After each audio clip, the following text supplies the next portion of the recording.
In the quiet hills of Ephraim, where the wind moved softly over the land, there lived a man named Elkanah. His home stood in Ramah, a place of history, of lineage, of names that carried weight.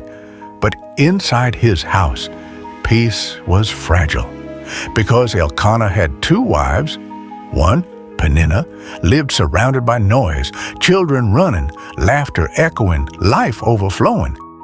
The other, Hannah, lived in silence. No children, no laughter, no proof. Just a quiet ache that never left. And every day, under the same roof, the contrast spoke louder than words. One full, one empty. Every year, Elkanah led his family on a sacred journey to Shiloh, the place where heaven touched earth. The tabernacle stood there. The presence of God dwelled there. This was not routine. This was worship. Sacrifices were offered. Prayers were lifted. Lives were laid before God. When the time came to eat, Elkanah gave portions to Peninnah and to all her children. There was abundance. Then he turned to Hannah. He loved her deeply, so he gave her a special portion, a piece set apart. But no portion could fill what her heart carried, because Hannah still had no child, and Peninnah made sure she never forgot it. Year after year, the same journey, the same pain. Words became weapons, taunts, mocking, quiet cruelty, especially on the way to worship, especially in the place Hannah hoped God would finally see her. The others came to Shiloh to celebrate. Hannah came and broke. She couldn't eat, couldn't speak, couldn't hold back the tears, even in the house of God. Her heart felt empty. Elkanah noticed. Hannah, why are you crying? Why won't you eat? Why carry this sorrow? Then he said what love thought was enough. Don't you have me?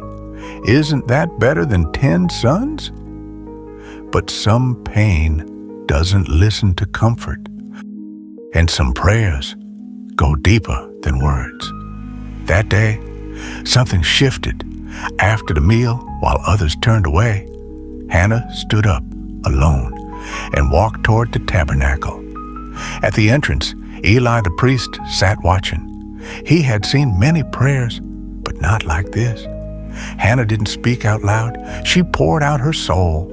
Her lips moved, but no sound came. Tears fell freely as years of pain finally broke open before God. And in that moment, she made a vow.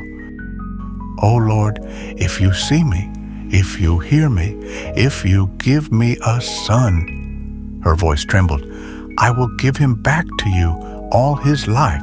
He will belong to you. This wasn't just a prayer. It was surrender. The very thing she longed for, she placed in God's hands. But as she prayed, she was being watched. Eli leaned forward, confused. Her lips moved, but her voice was silent, and he assumed the worst. How long will you stay drunk? He said sharply. Put away your wine. The words hit hard, but Hannah didn't break. She lifted her head, steady, honest. No, my lord, she said softly. I'm not drunk. I am deeply troubled, and I was pouring out my heart to the Lord. Don't think I'm wicked, she added. I've been praying out of great pain.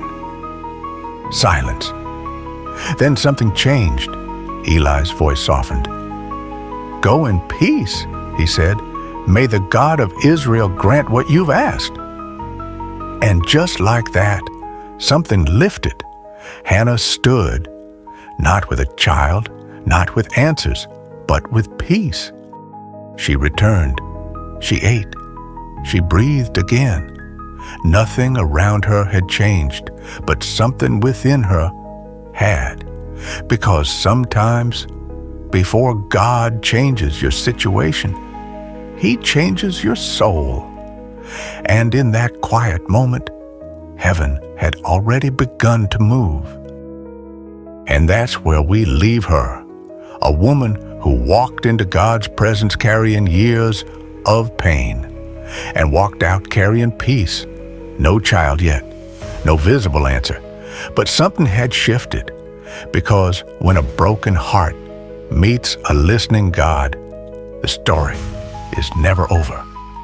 In the next episode, everything changes. The prayer Hannah whispered in silence will echo into destiny. A child will be born. A promise will be fulfilled. And that child, Samuel, will grow into a voice that shapes a nation. But before the calling, there's the waiting. Before the promise, there's the surrender. And you don't want to miss what happens next. So if this story stirred something in your heart, if you've ever prayed and wondered if God was listening, this next part is for you. Make sure you subscribe to Bible Legacy Unfolded, like this video, and turn on notifications so you don't miss what's coming. Because this isn't just history. It's a reminder. God still hears, God still sees, and God still answers. I'll see you in the next episode.